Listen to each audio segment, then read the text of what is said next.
welcome to another video. Appreciate you tuning in. Today it's the 3rd of June. We had a very late arriving spring this year. We got a warm spell, then we got a couple of late frosts. But the garden's mostly planted now, and one of the first things we harvest besides radishes is basil. And right here,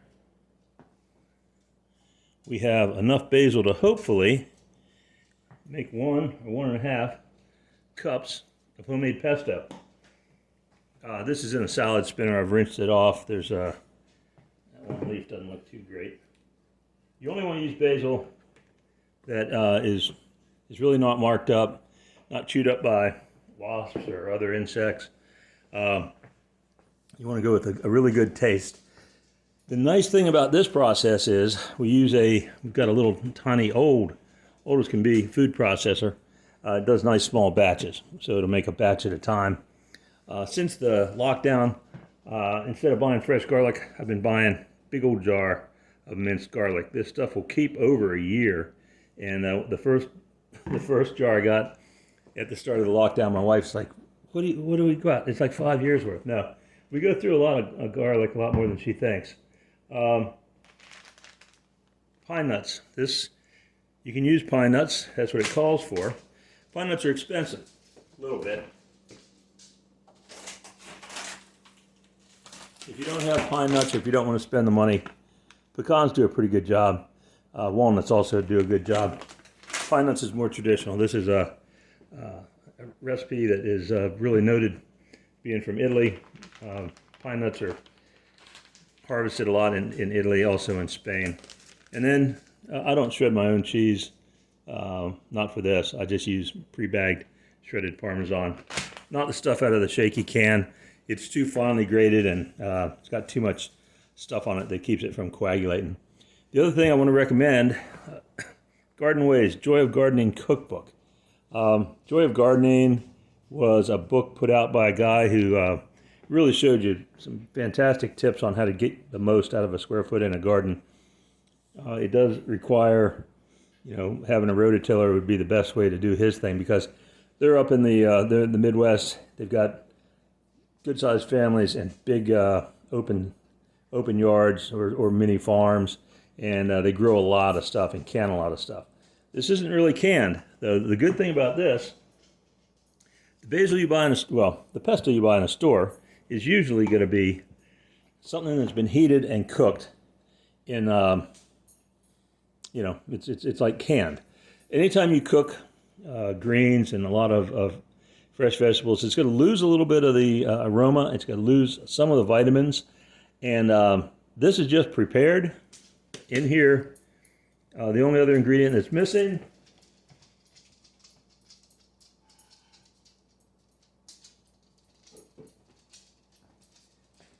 is olive oil, and I've got some backup olive oil too, because it takes a little bit of it. And then black pepper and a little bit of salt. Once it's made, you put it in here, you screw the top down tight, as long as it is pretty airtight. You toss that in the freezer. And we've used pesto in the past where we had a real big crop one year and then a slim crop the next.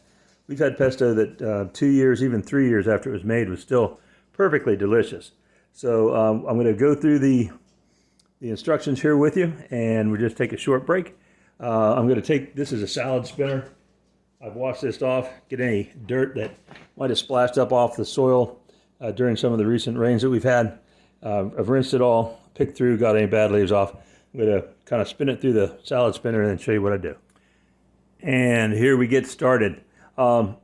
This is a very small little container on here, and we don't put everything in at once. So we put a little bit in at a time and work it. What you're going to see is that, I'm not going to record the whole spinning, but as it spins, it'll chop, and the stuff will start going up to the sides, and then it'll fold back in. And I like to make mine very, very finely ground up. So the recipe in the book, it's a great book, by the way. The recipe in the book calls for a cup of chopped basil leaves. Well, I've never done a cup of chopped basil leaves. What I do is to give it a little bit more of a thick consistency. And this is definitely going to make at least 2 containers today. I just take the leaves and I pile them in here and stuff them in. Maybe my basil's a little bit more, or my pesto's a little bit more basil-y than some. It's delicious though. Everybody in the family likes it. It's one of those things that, there's only so many things you can do with basil. I mean, you can like infuse oil with it or vinegar. You can freeze it, you can dry it, but this is a no-cook, fantastic. I don't really use the stems, if those don't add much flavor. But if you could smell this, I mean, it's just like perfume, very strong. So, got almost a stuffed, man, this is gonna make at least 2 containers, maybe 3. That is a jammed up full cup of basil. And you know what, when you got a full cup, you might as well add a couple more just for fun. So there we go. That's jammed in there. I take about a little over a third of it to start with. Now the basil on its own, when you chop it, it's not going to be real liquidy. A third of a cup of Parmesan. I'm going to put in about half of a third.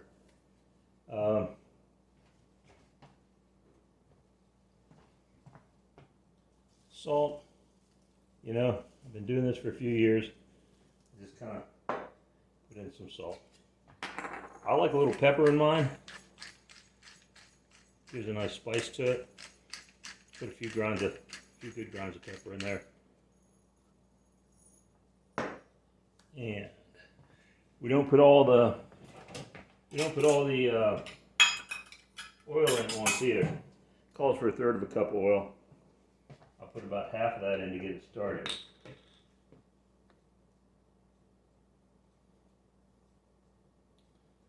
That is just right at third of a cup. And important that you keep your recipe going. Don't forget what's what. There was a year, maybe 5-6 years ago, that I forgot to put garlic in a couple of them, and it yielded a different taste. It calls for 3 cloves of garlic. That's about what I would call about 2. That's going to be about 3. Pine nuts. Half a cup of these guys. Cut this bag open.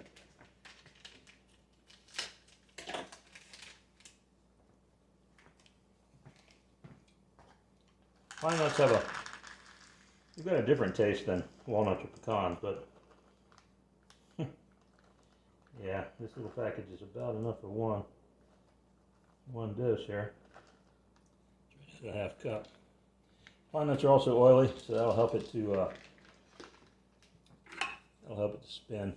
All right, get everything in there and let her rip.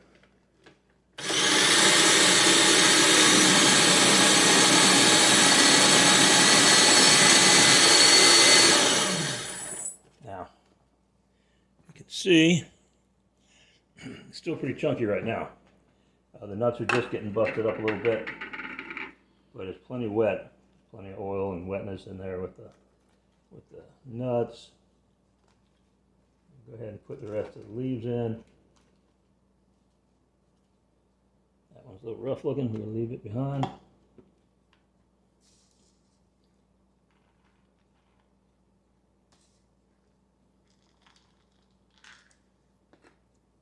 And altogether, the processing time is only a couple of minutes.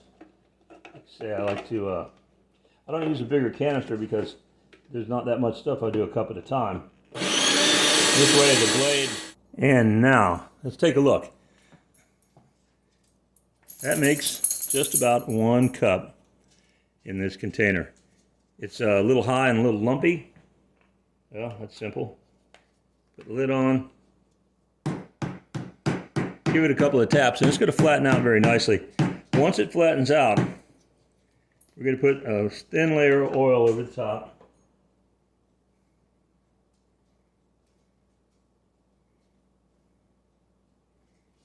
And that's enough to get it frozen. The oil just keeps it from oxidizing and turning dark when you open it up. Whenever you scoop any out, flatten it back out, and cover it up. That's going to go in the freezer. I've got enough to make another container. Yay!